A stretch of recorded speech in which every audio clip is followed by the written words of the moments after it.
and welcome to the brand new show that is Hollie's Hot Takes. And today I am joined with some brilliant guests. First of all, we've got Matt Hayes, also known as Tottenham Blog. How are you tonight, Matt?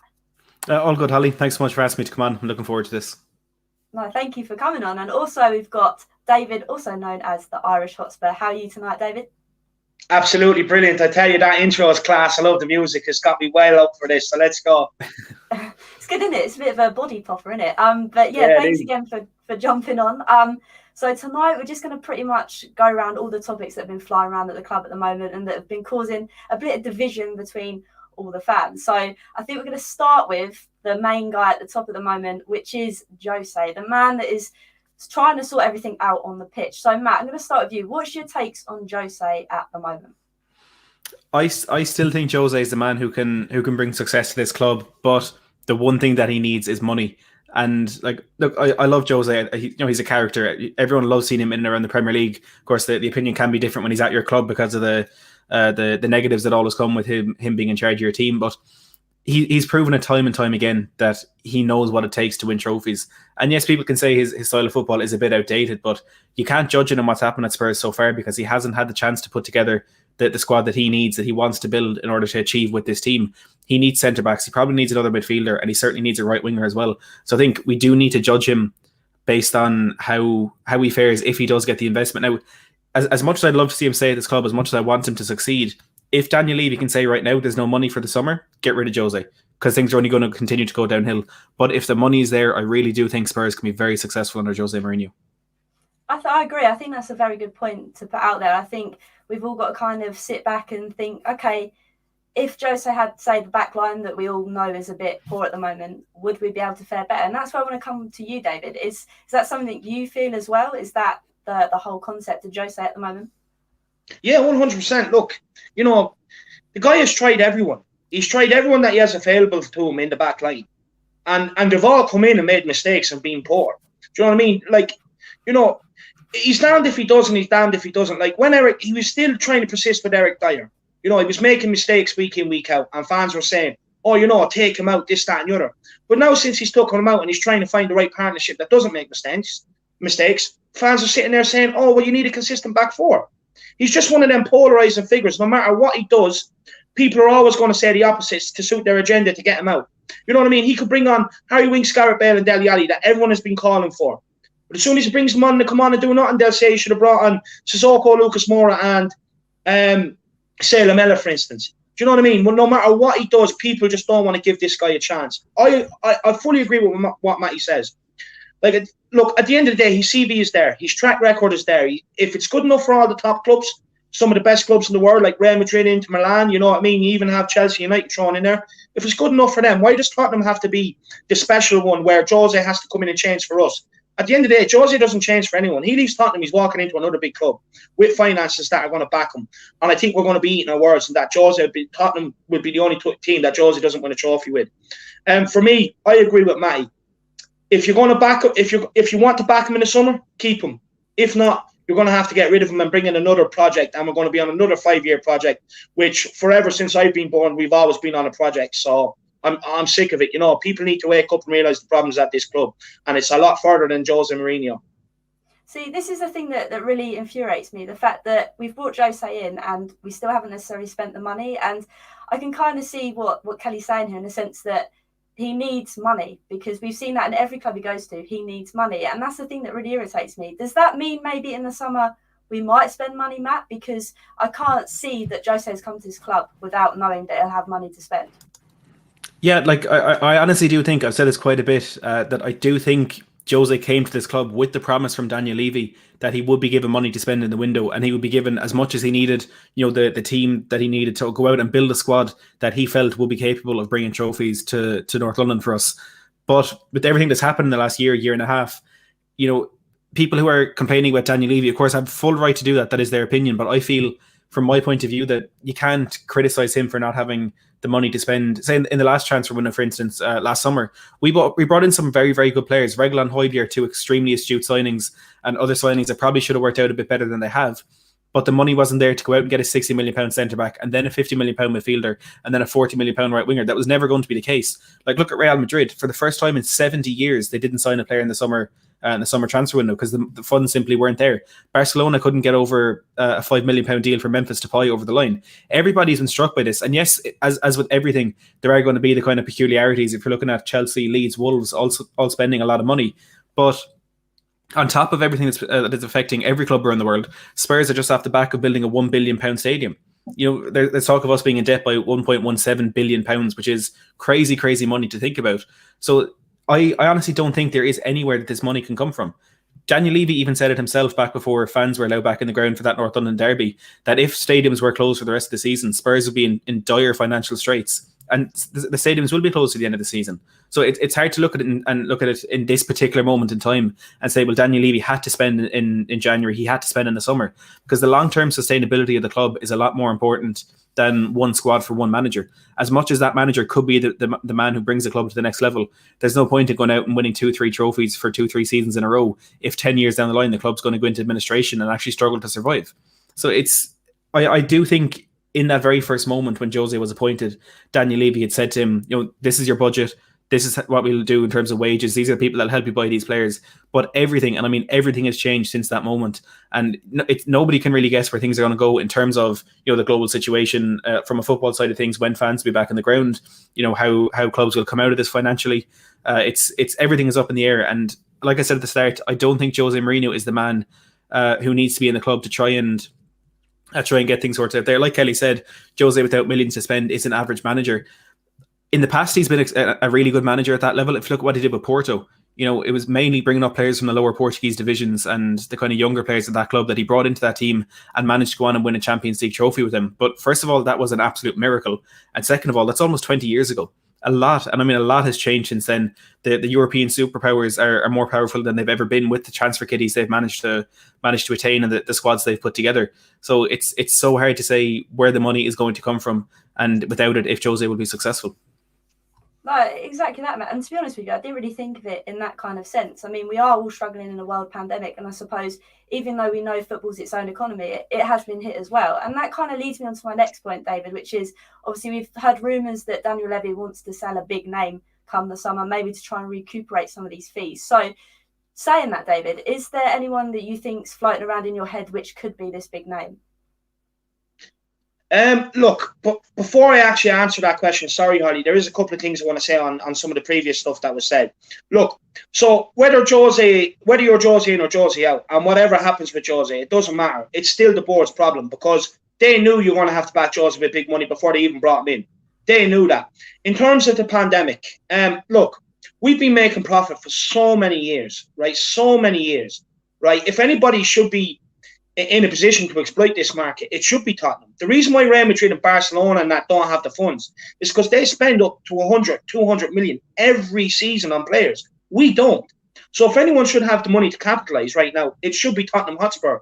Now, I get you factor in the stadium, but okay, so when you factor in the stadium, I get it, right? But at the same time, it still didn't stop Aston Villa, going out, getting the likes of Ollie Watkins, bringing in Ross Barkley on loan, bringing in Matty Cash at right back, players like that have genuinely come in and improved their squad. And the reason why that happened is because the owners actually put their hands into their pocket and bought these players. Our owners won't do that. And this is what we're calling for. In a time of need right now, when you have a poor squad and you're in danger of not making any European competition next season, January was the time for them to actually put their hands in their pockets and actually help this squad out. Because for the last few years, Tottenham has been self-sustainable without their help, without them actually putting money into the club. So I think what our fans are actually calling now is for them to actually genuinely help the club out right now. I get they're investors, and investors always invest in a short thing where they're going to make profit. I get that. But you know what I mean? Their profit's going to be affected as well if we don't get European, especially if they're looking to sell this club on, which is ultimately their aim with the new stadium and the new training complex and everything else. It's ultimately to sell it on for a much more larger profit than what they bought the club for. But also in them times, you also have to think smarter strategically and invest on the playing squad. Like, okay, we built the stadium and we built the training complex. There's no point in having a mansion when you've no furniture to sit on. Do you know what I mean? At the end of the day, we just don't have the players out there. Then in terms of this big thing about a player going, honestly, it really wouldn't surprise me with this board that was put out there. And they've already known that it's a case of, not that they have to sell someone, but that Harry Kane or Heung-min Son has looked at this and said, hang on, I'm out of here at the summer. It really wouldn't surprise me, because at the end of the day, Harry Kane has come out in the press and he said, do you know what I mean? As long as I see Tottenham progressing, I'm more than happy to stay. But when you're Harry Kane and you're doing the business up the other end and you're looking down at them shower shits down the back, right? And every time they get broke on, they end up conceding or bottling it. The pressure gets them to make a mistake, right? And it costs them the game. If you're Harry Kane looking at this and you have a couple of years left at the top level because of his 2 ankle injuries and that, like that, you know, will play a major part when he gets into his 30s on how far he can keep playing. If I was looking at it, I'd probably be like, look, you know what? I'm out of here. I'm out of here. Because at the end of the day, I get he loves Tottenham. But every elite player trains the way they do, eats the way they do, lives the football lifestyle off the field in terms of healthy recovery, stuff like that. The reason why they do all this is because they want to win trophies and they want to be lifting the likes of Champions League, World Cups and stuff like that. So, you know, surely Harry Kane's in that bracket, so surely that's his end game. So it wouldn't surprise me if, you know, Levy made him a promise, this summer's going to be the summer, we're going to back the club, this, that and the other. And next thing, Harry Kane's walked up to Levy and like, well, what's going on? You're like, you know, you promised me this, that and the other. I'm out of here. So it really wouldn't surprise me if it's the board getting ahead of it and putting out something like that, that's going to happen, even though the player's probably already gone to them and said, I'm out in the summer, let me go. No, I fully agree. I feel like I've always said that no matter whether it's football or it's just owning a shop down the road, you've got to take risks in life. And I feel like Daniel Levy's just rode this coaster for so long just to coast it. And now, like we said, like you've touched on, this back line and the players that we have, I know I want to get onto Winks because I know it's your favourite player, David, but I feel like they just haven't invested at the right time and now it's come to bite us. So I can kind of see what you say with this Harry Kane thing. Maybe he has had enough, and to think that at a time like this, maybe Daniel Levy and the board have come out with this thing to rile up fans, to be like, let's just try and put it under a rock. Let's try and forget it. Let's make out that it's actually a player that is going to leave in the summer. But we've tried to say, actually, no, it's because we need to do it, more than the fact that actually this player's come out and said, I want to leave. So I can kind of see what you're saying in that sense. I know that someone in the comments said, whose bigger loss for Spurs is that Son and Kane? And I think, for me, at the moment, I think they're just a duo. I don't think you can necessarily separate them. And this is something I want to talk about Jose as well. I feel like Kane has really come on leaps and bounds under Jose. What do you feel, Matt? Do you feel the same way? Yeah, I absolutely do. And we can go back to that kind of clip from the Amazon documentary where Jose said to Harry Kane he was going to make him explode. And we all thought that means, 30 goals a season every season. But it was adapting Harry Kane. And I think it does go to show, before Jose kind of got this job, he said, there's specific clubs he was looking at. And of course, his job with Sky Sports, analysing teams like that, he had this plan in place before he ever came into Spurs. And I'm sure he had plans for other clubs as well. Arsenal were potentially touted as a destination for him. And he knew exactly what he wanted to do with Kane. He knew exactly how to utilise him and the players around him, and how to build that team around Kane. Because for so long we've been hearing, Tottenham are planning on building a team around Harry Kane, and we've never had that sort of investment. And for a lot of the time, we've never really had a plan to build a team around Kane, because a lot of what Pochettino did was building a full 11-man squad to be the best that it can be, but it was never exactly to, and of course that's a very good way to try and get towards success as well. But in terms of making Kane that focal point, and not in the sense of a one-man team, as Pep Guardiola might lead some people to believe, but in terms of there's him being that focal point and the main centre of our style of play and stuff. And Jose did that absolutely perfectly, getting him in that essentially false 9, almost a number 10 role, and having players running around him. But there's no point in doing that if your defence is going to be at best championship level. People always made the joke last season about Liverpool, or season before they had Van Dijk, whatever that was. The front of their attack was like a Ferrari, and then the back of their attack was like a car that you put down in the dump or whatever. A Nissan Micra, exactly. And that's essentially what Tottenham are right now. And in the early stage of the season, it was, Son and Kane overperforming their expected goals and us essentially outscoring opposition, like that 5-2 win against Southampton. And now, because we're not as effective on the transition, and as every game goes on, Jose is less and less reluctant he's more and more reluctant to go forward, because I've always looked at that game against West Ham as a turning point for him, where he realised once and for all that he cannot trust his defence. So as much as he has progressed Harry Kane's game, and for me, turned him into at least the top 2 players in the Premier League. I think Bruno Fernandes, in terms of form this season, has probably been the best, but Harry Kane isn't too far behind him. No, Mo Salah maybe creeping up now as an option in that, but I think for now Kane is there. But for me, there's just no point in that if he doesn't have that defence with him, and the players in that defence are not good enough. There needs to be either money invested in it or a manager who knows better how to manage players, because Jose is this is my team. If you don't like it, go away. So, go on, David. Sorry, like just on that point, Matty, like, look, Jose is renowned for being one of the best defensive coaches in the world. Now, if he can't get them to defend, I'm sorry, but, you know, these names that are being banded around, like Brendan Rodgers, Nagelsmann, they ain't getting them to defend either. Like, you know what I mean? At the end of the day, Rodgers had to buy in defenders to get the defense he has. You know what I mean? He brought in Castagna. He brought in Julian Justin. He brought in Fofana. You know what I mean? It's not like he inherited these players and all of a sudden the defense is great. He had to buy to improve this defense. Do you know what I mean? So I don't understand why people are expecting Jose to be able to work magics with this defense without buying. You see, he bought Diaz in the summer to improve their defense. It's proven. You have to invest in to be able to improve on what you have. Do you know what I mean? To improve things. Like, there's only so many times you can try and coach a player when they just don't get it before you're just talking to a brick wall. And I firmly believe that's what's going on with some of these players. Like, you know, he even brought in Ledley King to try and get something out of them. Do you know what I mean? And then, as well, just on the question, Harry Kane or Son, who's a bigger loss? For me, we could be in a position where we lose both, you know. Son still hasn't signed his new contract. You know what I mean? Harry Kane, like I said before, has already said, as long as Tottenham are progressing, I'm staying. But we haven't progressed. So we could be in a situation where potentially we actually lose the two of them. Do you know what I mean? And then, as well, just on Matty's point about Jose Mourinho at Harry Kane, I agree to a certain extent that, you know, he already had these plans before he came to Tottenham. But what I will say is, compared to last season when we had Eriksen compared to this season, Kane seems to be doing both roles. Do you know what I mean? Where he's dropping deep, picking up the ball, doing the creative side of things, and then also trying to catch up with play and get into the box and get on the end of things. So for me, I think the reason why you've seen Harry Kane evolve the way he has in terms of dropping deep, getting on the ball and spraying passes, like we've always seen that he's always been able to do it. But the reason why you're seeing him do it a lot more this season, I firmly believe, is because Jose has no one else to do that job.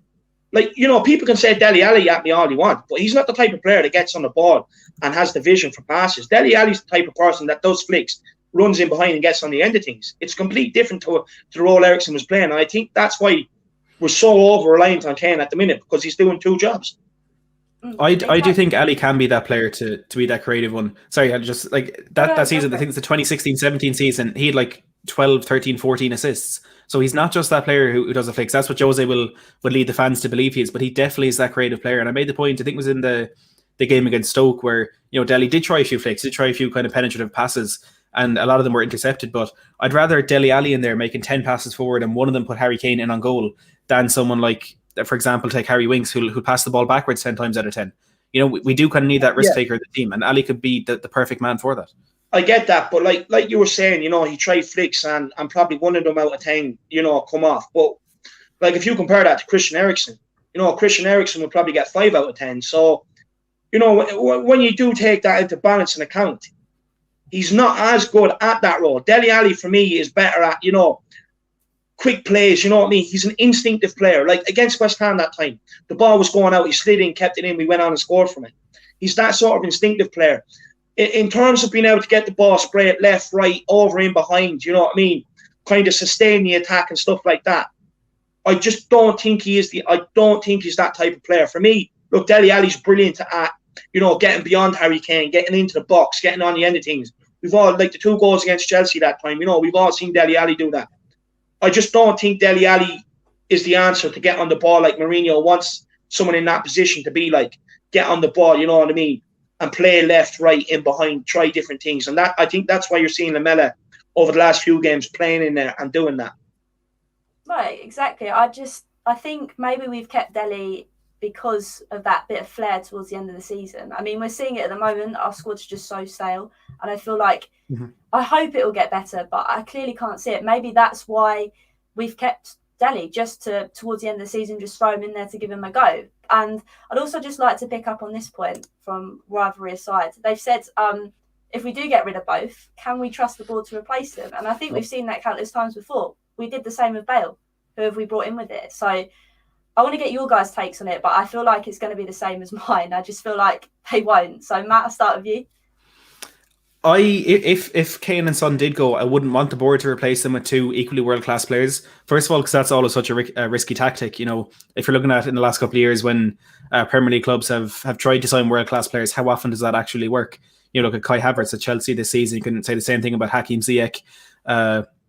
Nicola Pepe at Arsenal as well. So what I would want is a more balanced squad where it's not that Ferrari up front, the Nissan Micra at the back. Maybe it's just an Opel Corsa or something the whole way through, something like reliable from back to front. But then are the board able to do that? Like you mentioned there, the 7 players he brought in when Bale left. Lamela is the only one that's left at the club right now, and 90% of people don't want that to be the case.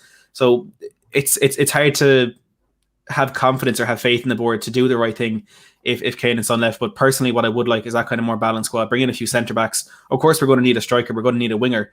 But let's not go out and get £100 million striker or £150 million winger, because I think there are better ways that money can be utilised. But even having said that, if we do lose Kane or Son this summer, who's to say that money is going to go back into the squad anyway? It's very true. How about you, David? I feel like that's a good point for Max. I feel like right now we are struggling with that bit of quality in the side, and maybe going out for 2 world-class strikers isn't going to be the thing. So what do you think, David? No, look, personally, I have absolutely no faith they're going to reinvest. First of all, let's be honest. The board got very lucky that Harry Kane turned into the player he did. The guy spent was at loan at nearly 9 different clubs, and something switched with him. And then all of a sudden, I think it was Tim Sherwood showed a bit of faith in him, and he just progressed. Brilliant. But the board got lucky with Harry Kane.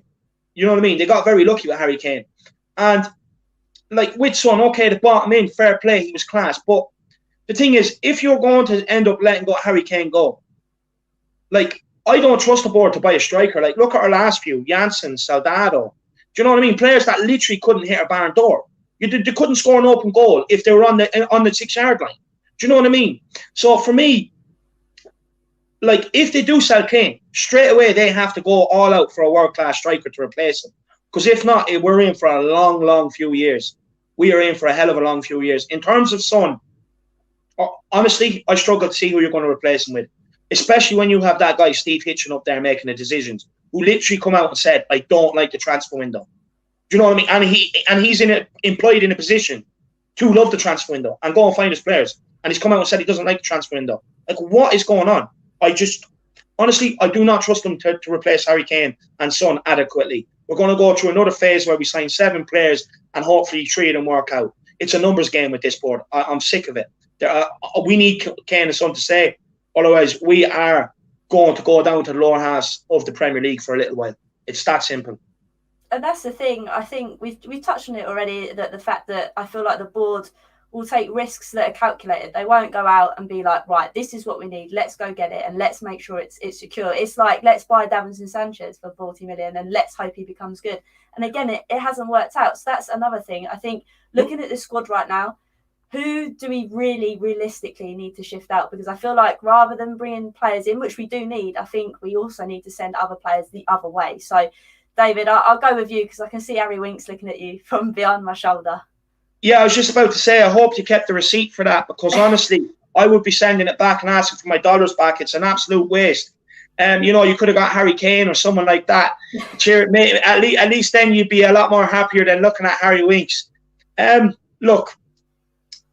me, Harry Winks is the first one to go, purely because so many people make excuses for him. He's English, he's homegrown. No one wants to talk about his ability. You know what I mean? It's all, he's homegrown, he's this, he's that. Let's talk about his ability. He's not good enough. Simple as. Everyone knows my thoughts on Harry Winks. Okay, when he's 21, 22, you can say, he's a squad player, he could develop. The guy's 24, he hasn't developed, ship him on. Let's, at the end of the day, first and foremost, we're all in football because we want to see our team be successful and win trophies. Not because we love a story of a player because he's come through the academy. Cut the sentimental crap. That's why we're in the position we are. Because the board know, we don't have to sell Harry Winks because the fans love him. And now we're in a position where we've made all the excuses for all these players and we've hung on to them all and they're just not good enough. It's clear as day. You know what I mean? You had fans like me who spotted this earlier on when we were in the Europa League group stages and even before that in the knockout stages. When these guys were coming in playing against a lad that was picking strawberries on a farm earlier on that day, and then he's out playing a Europa League knockout qualifier, and these guys could barely get by them. The evidence was there from so early on in the season. But even before that, Ben Davies is at a club, another one I want gone. 7 years and never nailed down the left back starting spot. Wouldn't happen at any other club. It wouldn't even happen at Burnley. And he loves a defender. Sean Dyche loves a defender. And it wouldn't even happen at Burnley.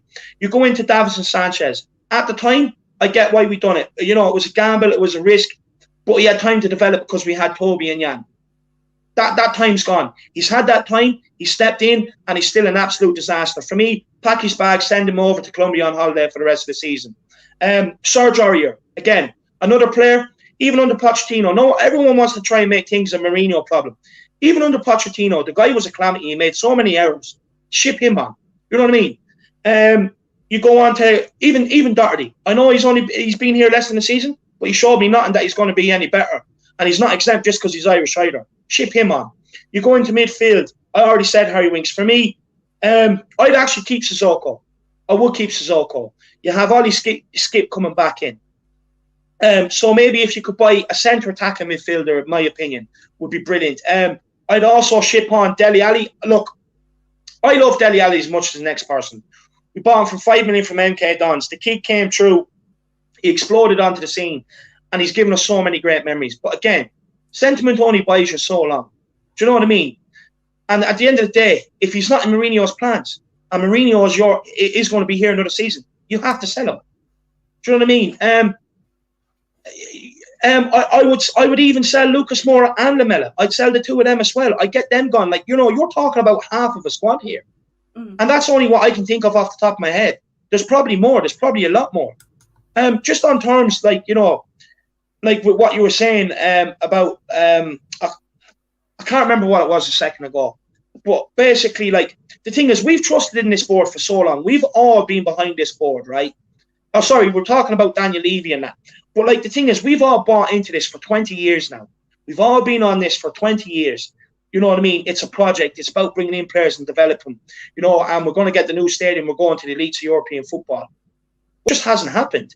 You know what I mean? And they're going to try and sell us another project when Mourinho goes. I'm sick of projects.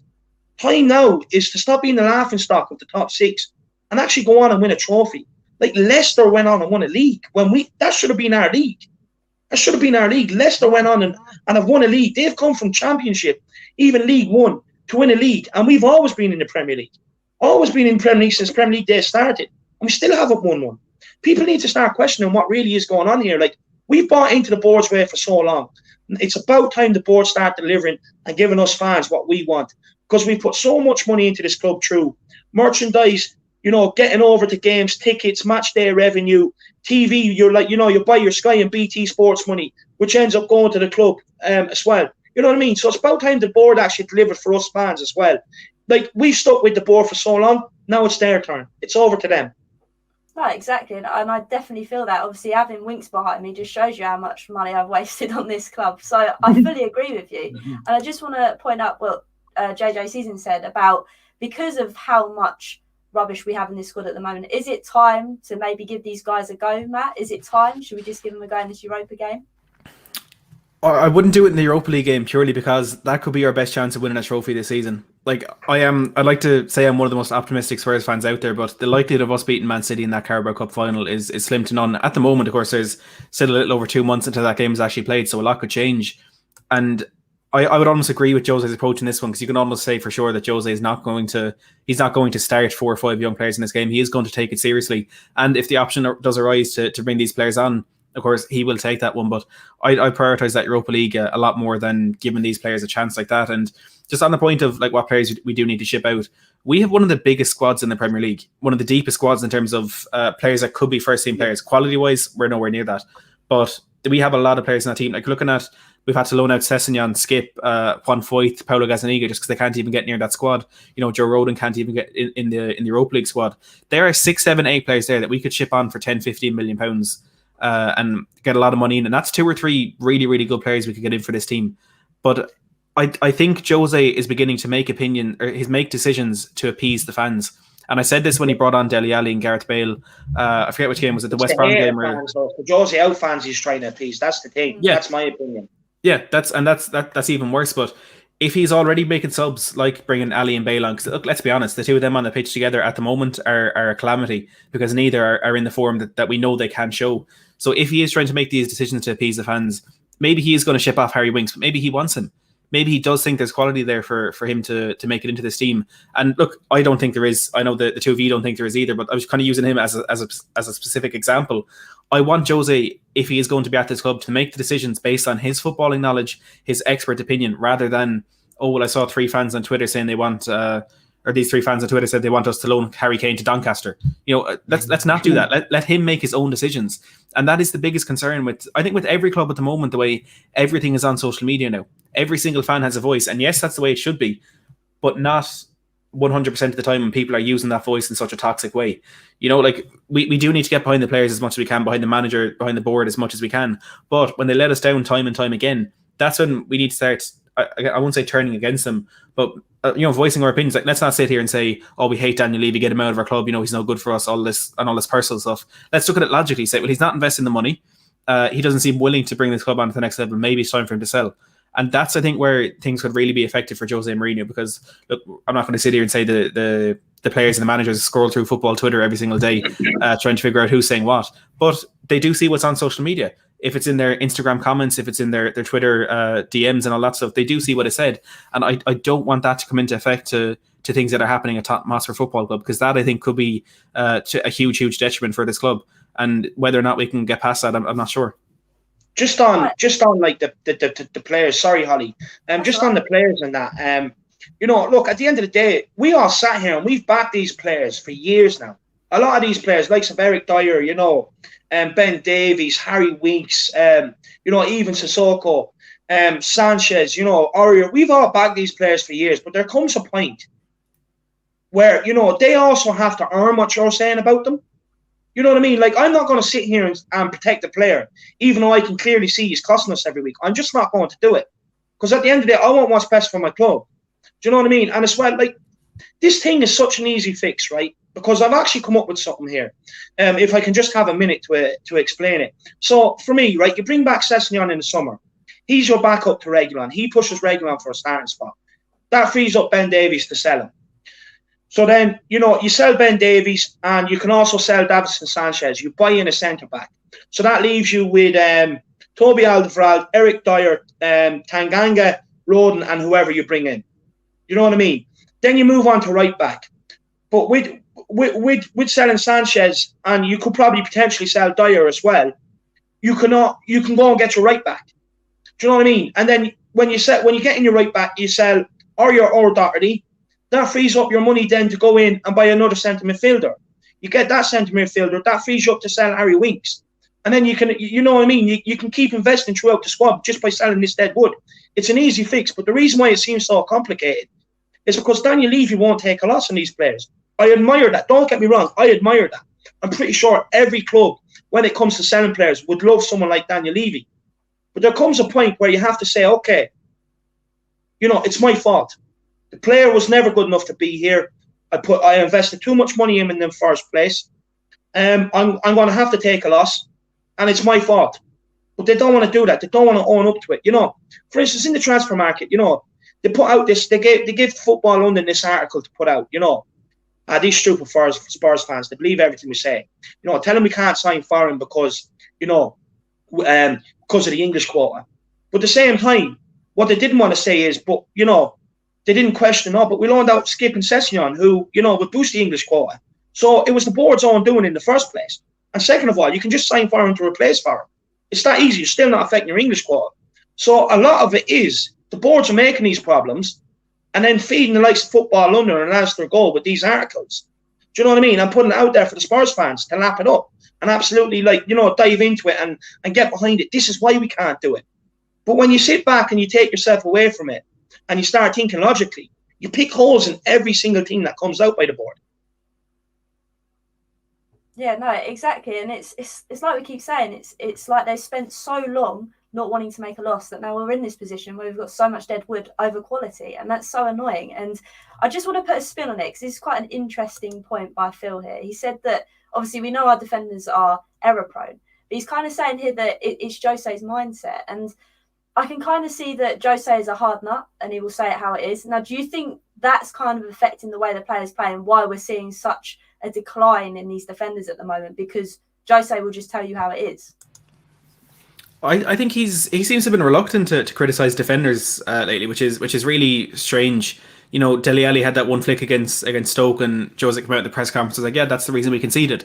It's not the reason we conceded. It was because Ben Davies was so far out of position.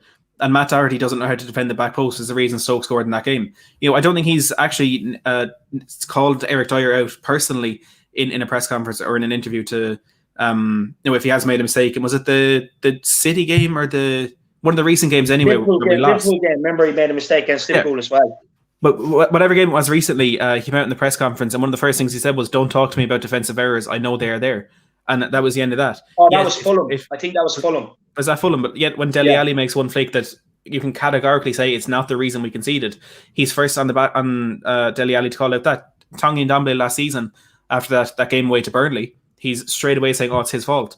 It's so hard to kind of get into Jose's head and understand what he's thinking when he does say these things. But on the point of those 7 philosophies, it's something I've spoken about quite a bit on my channel, and it's basically just at its most simplest, it's like, let them have a ball, let them have the ball, because if they have the ball, they're more likely to make mistakes than we are, and if you make more mistakes, you lose the game. Yet he's somehow managed to put together a defence that just makes so many consistent mistakes. Dyer, you can have 30 minutes of a game of football, Dyer will touch the ball once, and they make an error leading to a goal. It's crazy how it is working out. And look, no one's going to deny the fact that there is a huge onus on defenders in the style of football that we play, but they also have a lot of support back there. How many times have we seen Son and Bergwijn playing effectively as second fullbacks, or Højbjerg dropping in between the centre-backs to make it a 5 at the back? There is a lot of support back there, but the pressure on them is absolutely huge. And I've always said you can't blame the manager for kind of individual errors, but what you can blame him for is putting us in a position where single individual errors cost us so dearly. Now, I do agree with him to the extent that our defence can't be trusted. If we go out and play free-flowing attacking football, our defence in a high line is going to be exploited to no end. But when we're in control of the games, looking at the one against Crystal Palace, you could say almost the same against Liverpool at Anfield, because we were really on top of them at the start of that second half. Go out and go for the jugular then. And when you can see the opposition team are vulnerable, go for it and get that second goal and get that 2-goal cushion. Because if we were winning 2-0 against Crystal Palace, when Hugo Lloris dropped that free kick into Jeffrey Schlupp's path, no one would be talking about that right now. No one would be talking about Ben Davies losing Romain Saiss when he played Wolves, or Hugo Lloris dropping a clanger almost every week at this stage. It's Jose Mourinho is not killing games, and that is why there's so much kind of focus being put on these individual errors, because they are costing us so much. So I do think whatever kind of side. Well, when you take the Everton game into account, there's a reason why he doesn't go and try and kill games, though. Yeah, no, that's true. That's what I'm saying. I've said that for so long. And as well, against Everton, if it was a better defence, we wouldn't have scored 4. Do you know what I mean? Everton's weakest part of their team is their defence, so we wouldn't have scored 4 that game. And again, another better team, we probably would have been slapped 6-1, 6-2 that day.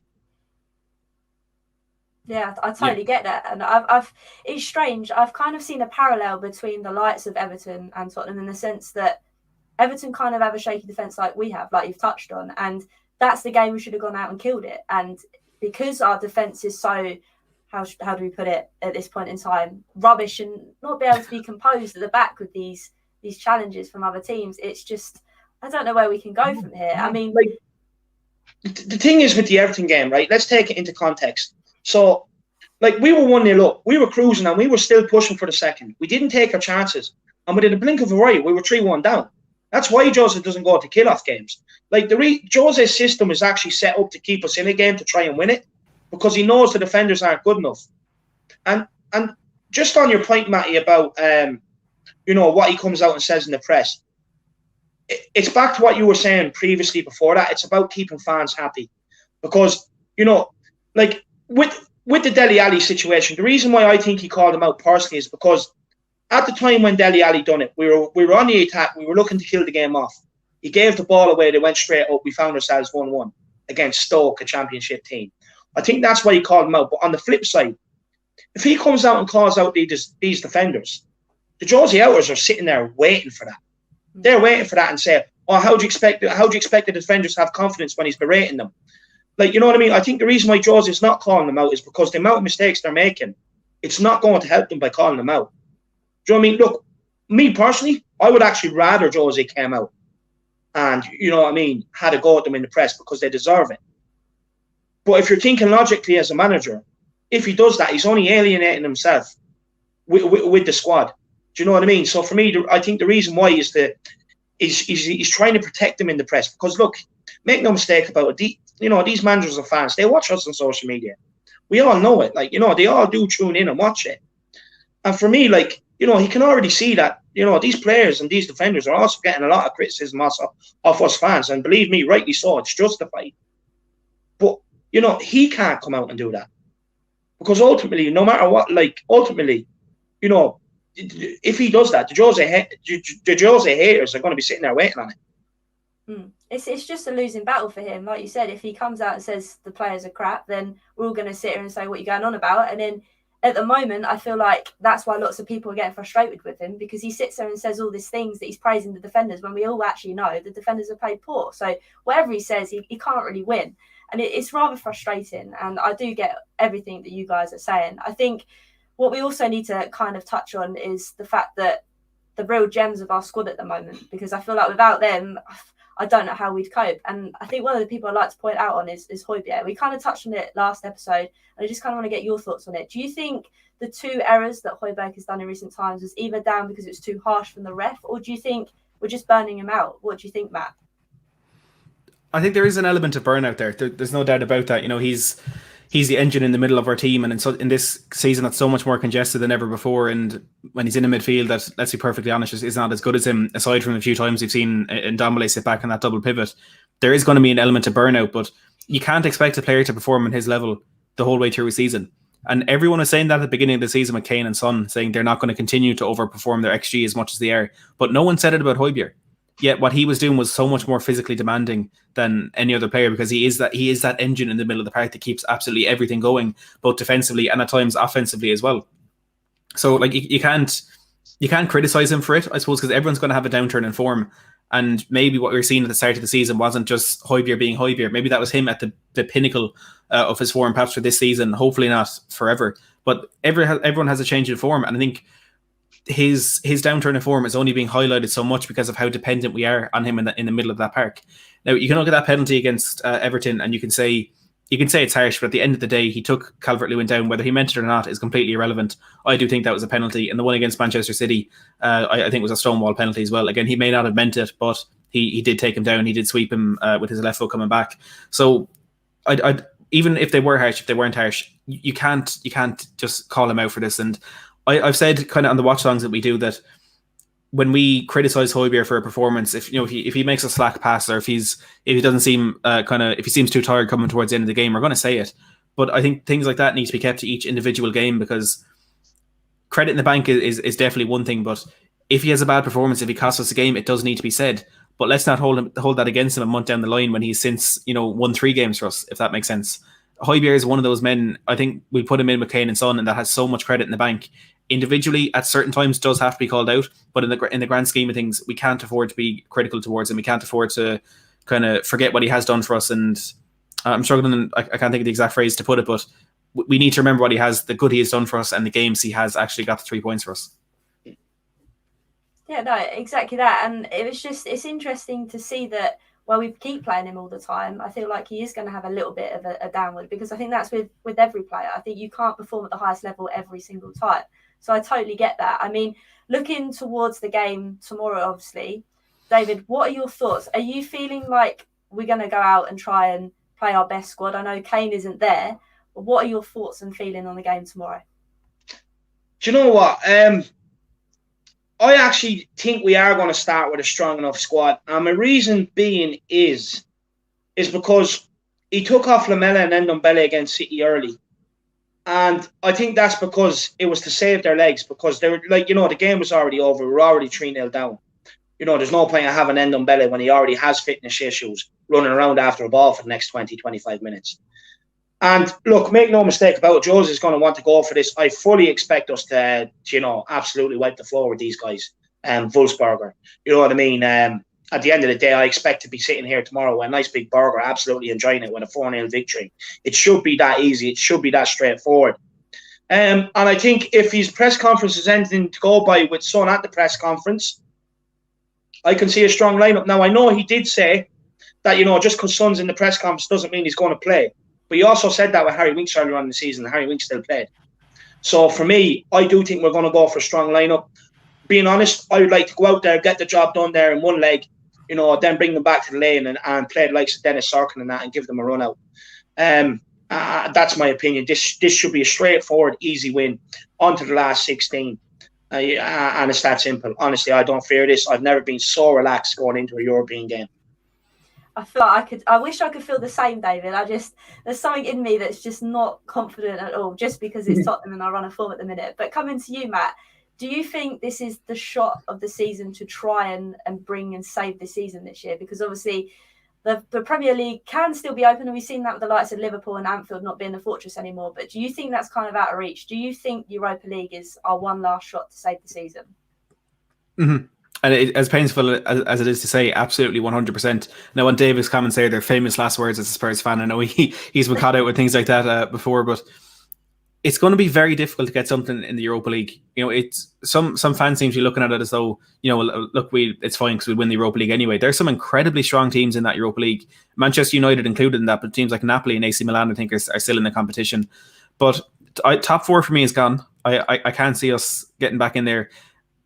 Because of, first of all, just how terrible we are, but also how, look, United are hitting form, City are going to run away with the league, Leicester hitting form, Chelsea with their new manager probably going to have a bit of a bounce there. Teams like West Ham, Villa probably won't have, Everton as well, won't have as good a chance to get in that top four as they do this season. There are a lot of teams who will go all out for that. And I think a Europa League could be our only way back into the Champions League for next season. And financially, that needs to be a priority for the club, getting that Europa League trophy. But whether or not we can do it is a different story. You know, on the game tomorrow, Wolfsburg are the lowest ranked team in the competition. They're, I think, 8th in the Austrian Bundesliga. This should be a walk in the park. 6th in the Austrian Bundesliga. This should be a walk in the park. Yeah, like that's no good like that. But this game should be a walk in the park. But there's been a lot of games this season that should have been a walk in the park for Spurs that we either didn't win, or if we did, we made it very difficult for ourselves. So I'm confident. I'm optimistic going into games, as I am 99% of the time, but I'm still slightly skeptical and wary of what could potentially happen.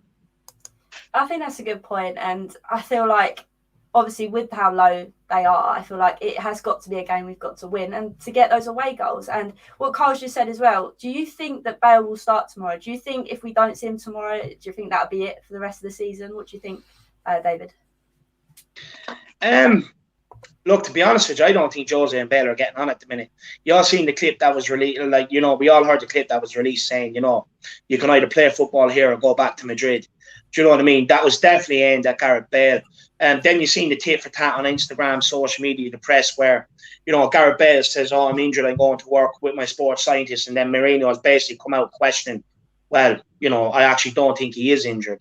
You know what I mean? And then it's no surprise then that Gareth Bale comes on against City, beats 3 players, and nearly scores. But again, that's not because of his love for Tottenham and because he wants to be here. That's to save face for Gareth Bale, first and foremost, for himself. You know, like, the guy has had chances throughout the whole season to, you know, show us these cameos, show us these glimpses of greatness. And it just hasn't happened. And I firmly believe the only reason why he done it is because Mourinho questioned Gareth Bale. You know what I mean? Basically questioned Gareth Bale's professionalism, his honesty. And that's why he came out and done that. You know, but at the same time, this is a guy that said he was injured, need to go and work with a sports scientist, and comes off the bench, City goes and does that. So is Jose Mourinho right? Yeah, I think Jose Mourinho was right on the situation. For me, look, when we signed Gareth Bale, we all said we will give him to November, December, you know, build up his fitness, then we want to see the best Gareth Bale. But as fans, we're still making excuses for him and shifting it to March, April. You know, before we know it, before they've run out of excuses, the season's going to be over. At the end of the day, the guy has come here. He's in love with golf more than he is football. He'd rather be on the PGA Tour than the Premier League Tour. You know, people want to make it a Jose Mourinho issue. Just forget about the reason, you know, him and Zidane didn't get on in Madrid either, and he didn't play for a long time under Zidane. People want to forget that and just make it a Jose issue. For me, honestly, terminate the loan in the summer and send him back to Madrid, where he can go and get a nice suntan, sinking a birdie in Madrid. That's what I'd rather, because he hasn't come here for the love of the club. For me, he's completely lost his love for the game. And that's just my opinion. I feel like it's strange. I've had this debate before. I feel like it was definitely a Levy move in a sense that we were all idiots. I mean, I was an idiot and bought a Bale shirt, but it was also a sense that I feel like this is his last chance to play for Wales in the Euros, I feel, before his body actually fully collapses. And I feel like coming back to Tottenham was a way for him to try and find his footballing ability again, in a sense that to try and get some run of form going. And I feel like it just hasn't happened for him. And I do feel sorry for him, but like you said, maybe his professionalism just isn't there at the moment. And like you said, he's got his eyes set on different things. Maybe, like you said, golf is taking that full advantage over him at the moment. And although he really wants to play in this Euros, is it the be all and end all for him? And I feel like it's not. So I really don't know where I stand about the moment. It is sad because for nostalgia reasons it is. But again, this is something I want to reiterate. I'm probably victim to this as well. I feel like the fan base wouldn't be the way it is if we'd actually had won something in our recent history. I feel like, I don't know, I want to come to you, Matt. Is that something that you feel? Do you feel like on Twitter, I know there's lots of young people on Twitter, but also old people, I feel like the fans hold on to memories because we haven't got any recent things to celebrate. Yeah, I do think that's a very good point. You know, a trophy or two in the last decade or so could have appeased the fans to some extent, because essentially where the frustration is brewing at the moment is just a constant lack of success. You know, it's been 13 years since we won a trophy. That was the Carling Cup in 2008. It's been 30 years since the club won a major trophy. And I think, look, maybe I'm not the best person to comment on this because I'm only 20. You know, I don't even remember Spurs winning that Carling Cup. Actually, fun fact, started supporting Spurs a week after we won that trophy. So this trophy shout is probably my fault.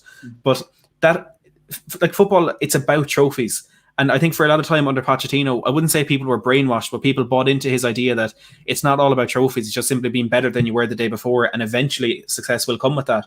Now, of course, the players in the end kind of gave up hope on that because it had been so long trying to build that way. And the club certainly were the same, because they did go for Jose Mourinho after that, who at the time seemed like a recipe for instant success with maybe some long-term struggles, but a trophy would do wonders for this football club. It really would, in terms of the mentality, and it would give the players that hunger to go on and win another trophy. And I'm not saying they don't want to win one, but as soon as you get a taste for that first trophy, there has to be that kind of the hunger and the drive within to go on and get that next trophy and the one after that.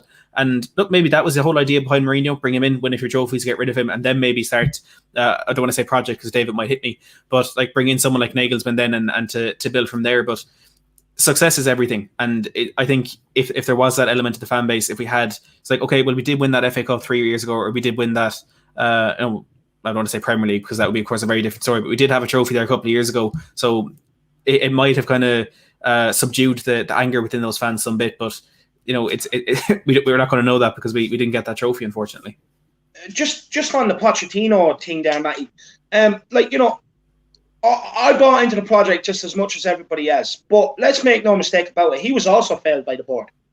You know, everyone, like, you know, people all want Pochettino back at the club, but he was also failed by the board. You're telling me them 2 league title races we were in, you know, the year we were going to the Champions League final, so many times we reached FA Cup semi-finals, League Cup semi-finals. The year we lost to Chelsea in the League Cup, in the League Cup final as well. Like, you're telling me each of them seasons, like especially the league ones, in January, if we went and signed 1 or 2 top quality, quality players, you're telling me we would have went on and lifted success? We would have. And this is why us fans are getting so peed off, because how many times have we sat there saying, you know, oh, if only we signed one player in January in this position to help us.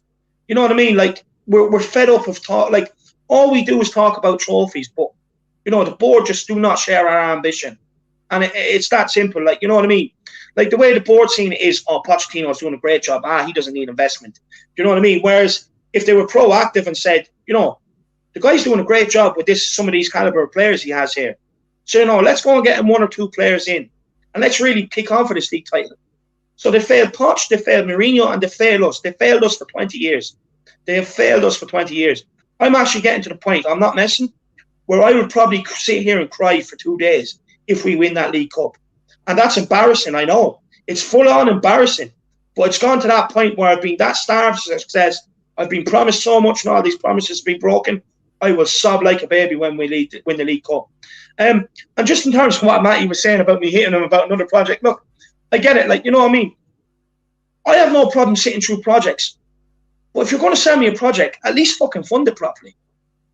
Do you know what I mean? Just fund it properly. That's all we ask. No, exactly that. And that brings me on to the next point. There's lots of people that are obviously Jose out or are not happy with Jose to bring in the likes of Nagelsmann. And I feel like the same problem is going to arise again.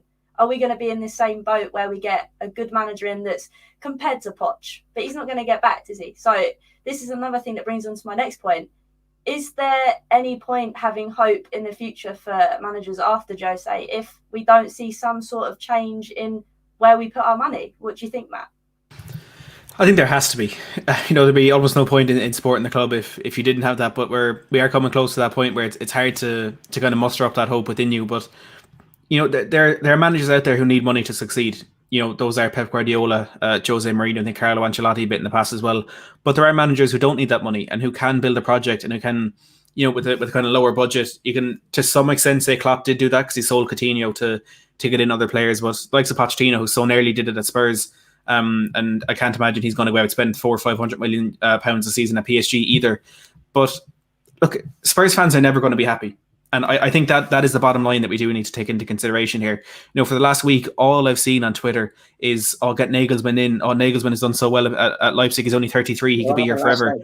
They lost 2-0 to Liverpool, and Twitter went into meltdown. Why are you saying this is our manager? He said, why are you calling for this manager? He played a high line against Liverpool and got destroyed. Liverpool are terrible and they still lost. There's never going to be any sort of kind of agreement within that Spurs fan base, and there's always going to be that noisy element of the fan base who are absolutely furious about whatever happens. And I think that is what we do have to deal with, and it's hard to ignore those people. First of all, because when things go wrong, they are so loud. But also, there's always that part of you that's like, well, maybe they do have a point. Like I'm Jose in, but when I talk to people who are Jose out, they're like, okay, well, that does make sense, or okay, maybe they're right with that. And you start to kind of double guess yourself and your own hope and your own kind of optimism. And I think no matter what manager we get in, until we win a trophy, we are going to be in that situation. Like Pochettino, what he did for this club can never, ever be underestimated. He brought us from a team that had Kyle Naughton and Yunus Kabul starting at the back, and he got us to Champions League final with a net spend of £18 million per year. And still there were people calling for him to be sacked. Like even before we got to that Champions League final, because of the downturn in Premier League form, there's always going to be some section of the fan base that just isn't happy, and we do kind of have to learn to deal with that, but we also do have to try and muster up that bit of hope within ourselves for the fans who want success for the club, because I'm absolutely convinced there are some elements, some parts of this fan base that want Spurs to fail under Jose Mourinho just so they can be proved right, and that's the last thing that we need. If I came out tomorrow and I 100% said, no, Jose's useless, he's the worst manager in the world, we need to get him out, we're never going to go anywhere under this club, I wish I was proven wrong by that if he went down and won a trophy. But there are some fans, I'm sure it's the same with every single club, but it's Spurs fans that I follow on Twitter, and they're the ones that I do think want this club to fail just so they can be proved right. Yeah, just to touch on a couple of points Matty says. First of all, that last piece he said, it is correct. I've actually seen people post, see, I've told you so, and I'm sitting there like, well, the season isn't over yet, so how can you tell me you've told me so when he hasn't even had a chance to complete what he's supposed to do? You know what I mean? So they're already showing their true colours by doing that, because, these are the same people, as soon as he was appointed, sat there and says, I don't want him just because he was Chelsea manager. You know what I mean? And then they're the same people that talk about trophies, but don't talk to me about trophies if you want a sack serial winner. Then on terms of Nagelsmann, look, I don't want Nagelsmann personally. I want to keep Jose. But if Nagelsmann walked in tomorrow, I'd full 100% get behind him. But the thing is, I actually seen someone defending Nagelsmann's loss yesterday. They turned around and said, oh yeah, but he's only 33. They're already making excuses for the guys. Do you know what I mean? Oh, his age is suddenly irrelevant. That's why he lost the game, because he's 33. Get a grip. Get a fucking grip. Honestly, it's a lame excuse. See, the problem with Spurs, it's, for me, no matter what manager you bring in, it starts with our fan base first. It really does. First of all, we need to find our cojones and start actually putting pressure on the board. Start actually putting demands on the board. It starts with that first. Once you get the demands on the board, and believe me, they're always going to listen to you, because, you stop going to games because the football and the players are shit, which also decreases their ticket revenue, their match day revenue, decreases their jersey sales, merchandise sales. And at the end of the day, with these guys, money talks. All they care about is money. So you start affecting their money. Believe me, you're going to get change. 100% you're going to get change. First and foremost, let's make this clear. No matter whose name is on the paper with owning the club, the fans will always own the club, because with no fans, there's no football club. It's not sustainable without the fans pumping the money into it. So as fans, we all own the football club. So at the end of the day, it has to start with ourselves. Instead of just sitting here accepting mediocrity and all the lies that come out, we have to sit here and start placing demands on the board, like United fans do, like Real Madrid fans do with their board, like Barcelona do with their board, all top Bayern Munich with their board, all top teams that win stuff. Put demands on the board. Tottenham fans, we don't. We do not do it. Then in terms of Liverpool, what Matty was saying with Klopp, the thing is, the board back Klopp. Klopp said, I need Virgil van Dijk. I need a world-class centre-back. What did they do? When they got them to the Champions League final. Then the real issue was shown. It's Karius and goals. He made an absolute blunder. By the way, I was so happy to watch. I was delighted because I hate Liverpool. It was, you know what I mean? It was all my birthdays, Christmases, everything coming at once. Brilliant. But what happened? He's not good enough. We need a goalkeeper. We need not just a goalkeeper. You know, we've already brought in the likes of Mignolet, Karius. It's not good enough. We need a world-class goalkeeper. What did it do? Went out and spent 60, 70 million on Alisson. Brought him in. What did they get in return? Champions League and a league title. You know what I mean? So, like, now imagine our board done that under Pochettino. We'd already be sitting here talking about league titles that we've already won one. The board is a major problem. But our fan base is a major problem. Like, we're split at the minute on Josie in, Josie out. I don't like it. I really don't like it. Do you know what I mean? And I'm a part to play in it. Don't get me wrong. I have a massive part to play in it because I do have very strong opinions. But at the end of the day, you know what I mean? Like, instead of going for the easy option all the time, which is sacking Jose, find your balls, dig in, and go for the long, hard option. You're going to have to grind to do it, but you're going to get results. You're going to get change. No, exactly. And I echo that because I feel like there's lots of people on Twitter that aren't Spurs fans and hate Spurs fans. And when I sit here and see what I've been seeing on Twitter for weeks on end now, you sit there and think to yourself, actually, rather than having turmoil with the people that run this club, we're actually fighting amongst ourselves, and it's not going to do anyone any favours going forward.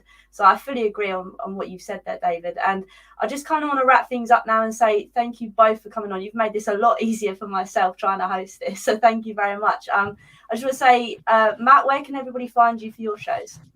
It's Matt Hayes Tottenham Blog on YouTube. If you want on Twitter as well, Matt Hayes THFC, just for any Spurs content from a Spurs YouTube channel. So Matt Hayes Tottenham Blog. Thanks again, Matt, for coming on. And David as well, the Irish Hotspur, if you want to tell everyone where they can find you as well. Yeah, get over to the Irish Hotspur on YouTube. Make sure you smash that subscribe. I'm really passionate. But look, it's not about me. It's all about you, Hollie. Make sure you show this girl support. She's out here doing her thing. You know what I mean? So make sure you really do get behind her and show her your support. I know you have a lot of loyal followers, but we want to get you more. We want to get you over that 1,000 threshold. So make sure you subscribe to Hollie. She puts out fantastic content. She's probably more passionate than I am, looking at all the jerseys and the little Harry Winks thing in the back. So make sure you smash that subscribe and help her on her jersey. At the end of the day, we're all Spurs fans. We all want to succeed. So share the same love that you've shown Matty Hayes, that you've shown me, and show it to Hollie. Forget about plugging my channel. It's all about you. And I just want to say thanks very much for having me on, inviting me to come on today. And anytime you want me to come on, just ask. I'll always be on. Thank you very much. I really appreciate that. I mean, I'm getting used to this hosting life business. It's different from being the person on the end of the question. So I really appreciate all your hard work today. But well, you've been fantastic today. I think we can all agree with that. 100%. Thank you very much. Cheers. But until next time, guys, I shall see you later. Adios. Come on.